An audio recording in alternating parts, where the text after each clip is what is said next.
रायगड, महाराष्ट्रासह देश विदेशातील ताज्या बातम्या पाहण्यासाठी मॅक्स इंडिया लाईव्ह चॅनलला सबस्क्राईब करा आणि बेल आयकॉन दाबायला विसरू नका.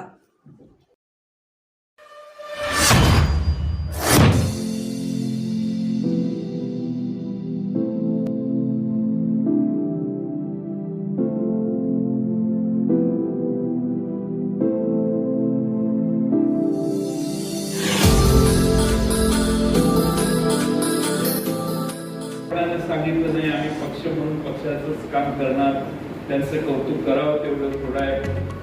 काही लोक दबाव आले म्हणून घराच्या बाहेर पडले नाही, त्यांचे आभार मानायला आपण हरकत नाही. काही दबाव आले म्हणून बाहेर पडले आणि तिकडचं कार्य केलं, त्यांचेही आभार योग्य वेळी आपण मानूच. पण हे अशा 3 कॅटेगरीची लोक आमच्या वारणाकाठावर आहेत.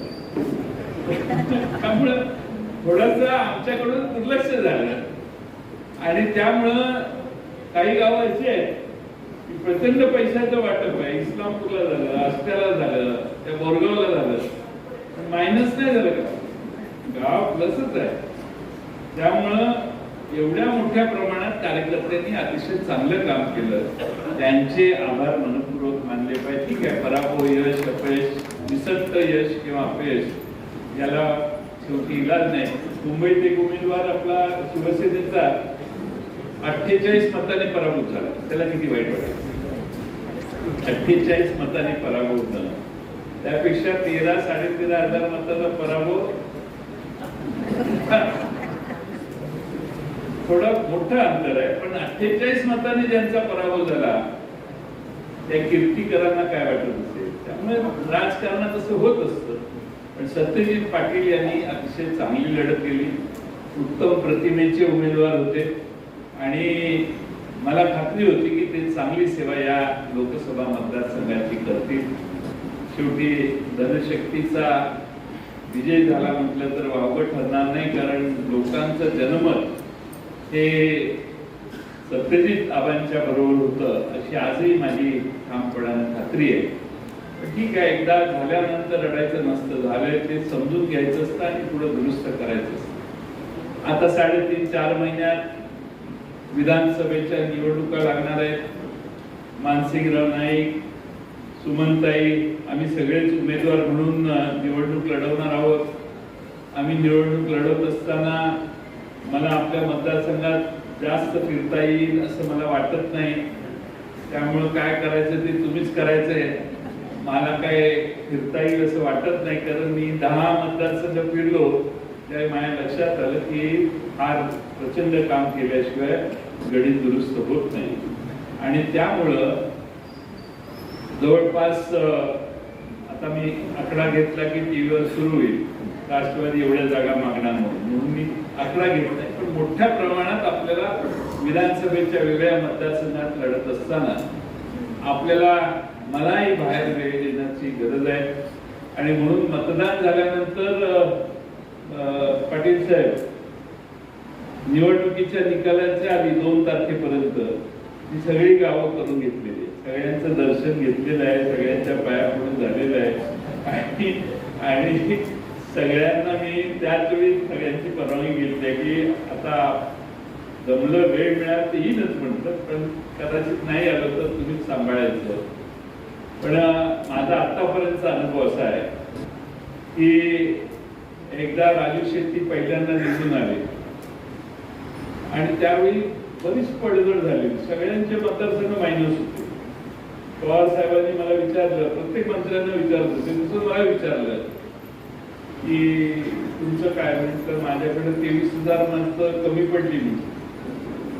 ते म्हणजे मग आता सगळ्या मंत्र्यांनी साहेबांना सांगितलं मी निवडून येईल, ते निवडून येतील.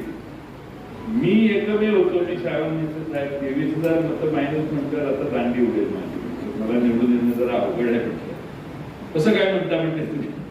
म्हणतं आता कधीच मायनस गेलेला नाही मतदारसंघ, तो मायनस गेला म्हटल्यावर गडबड आहे असं दिसतंय. मी 1 महिन्यावर जरा जाऊन येतो. आणि मग सगळ्या मतदारसंघात फिरून झाल्यावर मला लक्षात आले परिस्थिती बरंच दुरुस्त झालेली आहे. आणि त्यावेळी मला वाटतं 75 का 76 हजार मताचं मताधिक्य या मतदारसंघाने मला केलं. मागच्या वेळी देखील आम्ही राजू शेट्टींचा प्रचार केला, इथं 18,000 मताचं मताधिक्य मिळालं. त्यावेळी नंतर राजू शेट्टींचा असा गैरसमज झाला की आम्ही त्यांचं काम केलं. आता पण 18,000चं मताधिक्य आहे. त्यामुळे 18,000चं मताधिक्य राजू शेट्टींना वाटलं की यांनी काही काम केलं नाही, सर खाजगीत ते बोलायचे, जाहीरपणाने ते कधी बोलले नाही. त्यामुळं त्यावेळी देखील पुन्हा मी उभा राहिल्यावर वाढवून मतं आली. त्यामुळं आपल्या या मतदारसंघाला या विधानसभेच्या निवडणुकीत तुम्ही सगळ्यांनी जबाबदारीनं काम करणं आवश्यक आहे. मला आता इस्लामपूर आणि आष्टा एवढी 2 गावं राहिलेली आहेत ती मध्ये करून घेणार आहे आणि परत जमलं मध्ये एक वेळ मिळाला तर अजून एखादा राऊंड जमला तर करू. पण ऐन निवडणुकीच्या वेळी प्रचार करणं हे मला कदाचित 1-2-4 सभा इकडे तिकडे करू आष्टा इस्लामपूर, पण अदरवाईज आपल्याला सभा करणं मला शक्य होईल वेळेच्या अभावी असं वाटत नाही.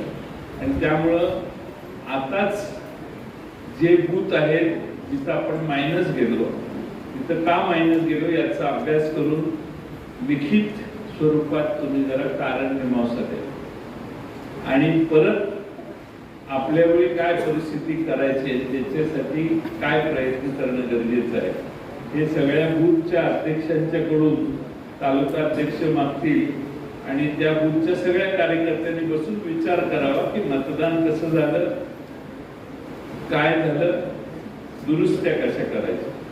हे काम विजय बापूंना माझी विनंती आहे की शांतपणे बसून या सगळ्यांनी आपल्याला बूथ वाईज बोलवून घ्यावं आणि चर्चा करावी. शेवटी आपल्या सगळ्यांनी 48 गावात देखील चांगलं काम केलं. मानसिंग भाऊंच्या मतदारसंघात 9,000चं मताधिक्य आपल्याला मिळालं. मानसिंग भाऊंच्या साठी पुढच्या निवडणुकीत आपल्याला अधिक ताकदीनं लढलं पाहिजे. त्यासाठी देखील तुम्ही निश्चितपणानं काम करा. तासगाव कवठे मंकाळा काही अडचण आहे असं मला वाटत नाही. त्यामुळे या 3 जागा 100% राष्ट्रवादीच्या येतील. अजून एखाद दुसरी जागा आपल्याला मिळवायची आहे.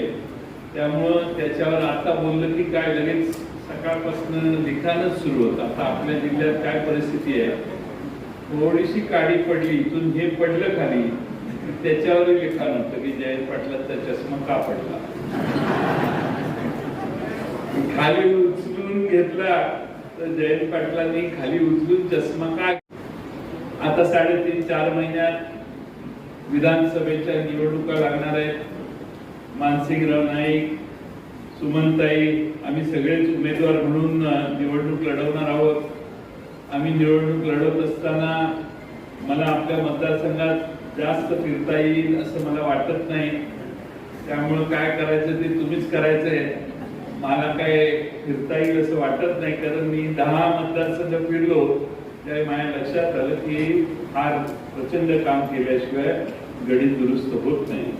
आणि त्यामुळं जवळपास आता मी आकडा घेतला की टीव्हीवर सुरू होईल राष्ट्रवादी एवढ्या जागा मागणार म्हणून मी आकडा घेत नाही, पण मोठ्या प्रमाणात आपल्याला विधानसभेच्या वेगळ्या मतदारसंघात लढत असताना आपल्याला मलाही बाहेर वेळ देण्याची गरज आहे.